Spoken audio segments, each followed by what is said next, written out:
Is Riyad Mahrez, the Algeria captain, about to join Saudi Arabia? This is huge on so many levels. Let's think about it, right? So he's got 2 years left on his Man City deal, which he signed quite recently, to be fair. That runs until the summer of 2025, so 2 years remaining, which means if he was to go to Ahli in Saudi Arabia, they'd have to pay a fee. He's not a free agent, he's not leaving for free. 2 years left on his deal. I mean, Declan Rice just had 2 years left on his deal and we sold him for over £100 million. So there's going to be a fee involved here potentially of around £30 million, which is half of what City paid. City paid about 60 million, so they're actually going to get half the fee back. I mean, he's 32, 2 years left. They're going to get £30 million. Then you've got the wages. They're offering around £25 million per year. Mahrez at the moment is on 200 grand a week, so this will be a 400 grand a week contract. So he's getting his wages double, which is mental. So the finances involved are never going to be a problem for the Saudi clubs. What you've got with the PSF coming in, taking over the four big clubs in Jeddah and Riyadh. He should have gone to one of the clubs in Riyadh, really. Then we could have had Riyadh in Riyadh as the headline. But that's a shame. Anyway, so Mahrez linked with this move to Ahli in Saudi Arabia. I mean, this is just utterly ridiculous, isn't it? Like, the money that has gone into the Saudi Pro League, and we should have expected it. They got flipping Ronaldo last year, so if they can get Ronaldo and the wages he's on, and, you know, arguably one of the best players of all time, and you look at the players that have gone to these clubs already. I mean, you only have to look at Ahli. They've got the likes of massive players like Edouard Mendy in goal, Roberto Firmino and Riyad Boudabou. So all the big players there. I mean, imagine Mahrez and Boudabou's playing together. We might see Boudabou's playing again with the national team. Who knows if they strike up a good chemistry. Sadio Mane's wanted by them as well. So we can have a front three there of Mane, Firmino and Mahrez if all those deals were to go through. Mendy in goal. Alioski wants of Leeds. This is a good team. And what's happening now? I mean, I've got no problems. I will probably watch the Saudi League. I'll probably support Al-Ittihad Jeddah because I've got friends that support that team, and obviously they've got Benzema as well. They're playing yellow and black, the same colours as Harash. I welcome it. I think they've got better players now than the French League, considering Messi's left. You take Mbappe out of the French League, the Saudi League right now is better than the French League. The French League is poor, is shocking.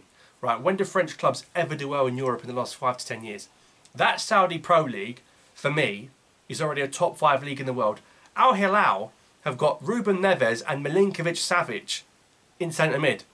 How many clubs in the world have got a better centre mid pairing than Al Hilal? Because they're not signing washed players past their prime like China did, like the MLS did. Players in their prime. And you look at who's still going to go there. Every day, a new player. Seko Fofana from Lens, he's going there. It's crazy, isn't it? Obviously, you've got all the players that have already gone there, and it's just madness. It's going to be a really competitive league to watch.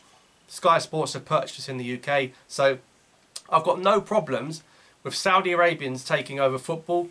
Big investment, more players coming to the Arab world, hopefully more tournaments, more investment coming to the Arab world. It will help Algerian football in the long run.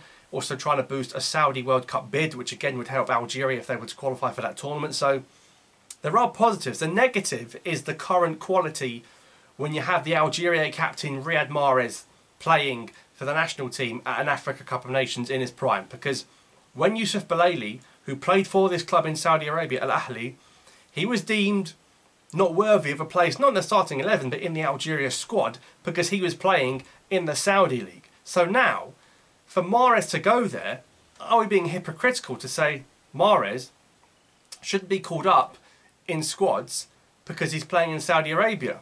And there's players in Europe, for example, in his position, let's say Bouanani, Rachid Ghazel, Faraz Chaibi on the right wing, loads of players, to say they are more deserving of a spot. Because if Bouanani scores 10 goals for Nice and Mahrez scores 10 goals for Al Ahli, who is more deserving to start for the team? It's Mahrez. It's not Mahrez, it's Bouanani, isn't it? So this is going to have big implications, and he's not just any old player, he's the captain. And for the captain to play in Saudi, I don't know how I feel about this. I've got no problems with, like I said, the players going over there. I mean, Koulibaly's gone there. Ziyech is linked with going there. Kante, Benzema. I'd love for if Mahrez had gone to Etihad and played with Benzema. That'd be fantastic, wouldn't it? But I think them and Al-Ahli are rivals, right? Are they both clubs in Jeddah? Again, I'd love to have seen Riyad in Riyadh. But yeah, this is just quite phenomenal. And I don't know what's going to happen to the national team. You've already got Bounedjah playing in Qatar. You've got Delors now in Qatar. You've got Belali, who's probably going to be in Qatar or Saudi. Mahrez there. The keepers at Zugba, Rice and Bulhi, if he comes back, they're there. So we're going to have to wait and see what happens. But I'm a little bit concerned at the playing quality, because you've got the big four, and then you've got Gerard managing Etifak, which is of course Rice and Bulhi's old club.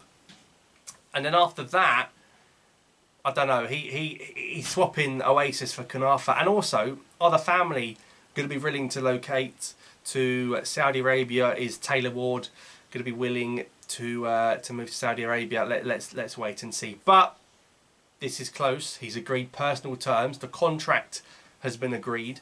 Like I said, £25 million a year, which is just bonkers, crazy money.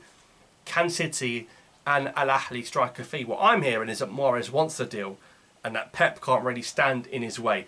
Pep has shown if a player wants out, they'll go. You look at Jesus, Zinchenko, Cancelo, even Walker now this summer as well. If a player wants out, they're gone. Gundogan's gone. So let's wait and see what happens. But I'd say there's more chance than not that Riyad Mahrez departs the Premier League. And it would mean his last... Well, I know he didn't play in the game, but he's won everything. The Champions League was the final game he was in the squad of. Of course, he's won the treble. Several Premier League titles with 2 different clubs. FA Cups, League Cups, Community Shield, even the flipping Championship. Nobel Peace Prize, he's won the lot. So, Riyad Mahrez to Al-Ahli. Is it going to be a here we go? Let's wait and see. Let me know your thoughts in the comments down below. I'm more interested. Are you going to watch the Saudi League? Are you going to support Al-Ahli? And if so, does that mean Riyad should no longer be captain? Give it to Benasser or Benzabaini? And should he be dropped as a result? So let me know your thoughts in the comments down below. We saw Victor Lacau play really well, get promoted with Le Havre, move to Qatar, at the Algeria squad in an instant, click of the fingers, bang. So let me know your thoughts. Thanks for watching. I'll see you next time.